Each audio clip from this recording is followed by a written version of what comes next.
నమస్కారం. వేదిక మీద ఉన్న పెద్దలు పాపారావు బాబాయ్ గారికి, గోరంట్ల రవికుమార్ గారికి, ముఖ్య నాయకులకు, ఇక్కడికి వచ్చిన కార్యకర్తలకు అందరికీ పేరు పేరున నా నమస్కారాలు. ఈరోజు మన తెలుగువారి గౌరవ ప్రతీక, తెలుగువారి ఆరాధ్య నాయకులు ఎన్టీఆర్ గారి 101వ జన్మదిన వేడుకల్లో పాల్గొనటం, ఆ అదృష్టం దక్కినందుకు చాలా గర్వంగా ఉంది. అన్న నందమూరి తారక రామారావు గారు సమాజమే దేవాలయం, ప్రజలే దేవుళ్ళు అన్న నినాదంతో 1982లో పార్టీని స్థాపించారు. తెలుగుదేశం పార్టీ స్థాపించిన 6 నెలలకే అధికారం చేపట్టి పేద ప్రజల కనీస అవసరాలు తీర్చే లక్ష్యంతో ప్రజలకు పార్టీని అప్పగించిన మహానాయకుడు నందమూరి తారక రామారావు గారు. ఇప్పుడు మన నాయకుడు చంద్రబాబు నాయుడు గారు ఆయన ఆశయాలను కొనసాగిస్తూ పార్టీని ముందుకు తీసుకెళ్తున్నారు. రాష్ట్ర భవిష్యత్తు కోసం, రాష్ట్ర అభివృద్ధి కోసం, అమరావతి కోసం ఎంతో కృషి చేస్తున్నారు. నందమూరి తారక రామారావు గారి మంత్రివర్గంలో మా తాతగారు గొట్టిపాటి హనుమంతరావు గారు పనిచేయడం నాకు చాలా గర్వంగా ఉంది.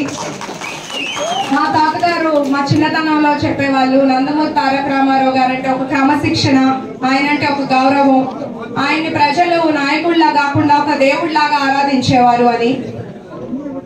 ఆ తాతగారు గొట్టిపాటి హనుమంతరావు గారు ఇక్కడ దర్శి ప్రాంతంలో కొన్ని అభివృద్ధి కార్యక్రమాలు చేపట్టారు. అది కూడా నాకు చాలా ఆనందంగా ఉంది. సంక్షేమం అంటూ తీసుకొచ్చింది ఎన్టీఆర్ గారు. కిలో బియ్యం 2 రూపాయలు, 25 రూపాయలు పెన్షన్, మహిళలకు రిజర్వేషన్లు, ఆస్తిలో సగభాగం హక్కు, అట్లాగే పక్కా ఇల్లు, ఇలా ఎన్నో మంచి కార్యక్రమాలు చేపట్టారు. ఆయన స్ఫూర్తితో అందరూ ప్రజలు ఎంతో బాగా పార్టీ ముందుకు తీసుకెళ్తున్నారు.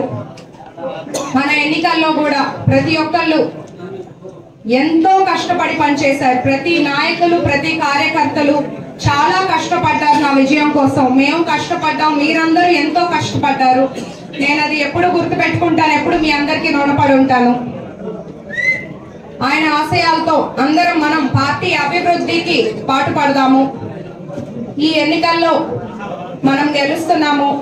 జూన్ 4వ తారీఖు చంద్రబాబు నాయుడు గారి నాయకత్వంలో దర్శిని అభివృద్ధి ప్రాంతంగా తీసుకెళ్లే బాధ్యత తీసుకుంటాను. గొట్టిపాటి వారసురాలిగా మీ ఇంటి అమ్మాయిగా మాటిస్తున్నాను. ఇక్కడికి వచ్చిన అందరికీ పేరు పేరున ధన్యవాదాలు.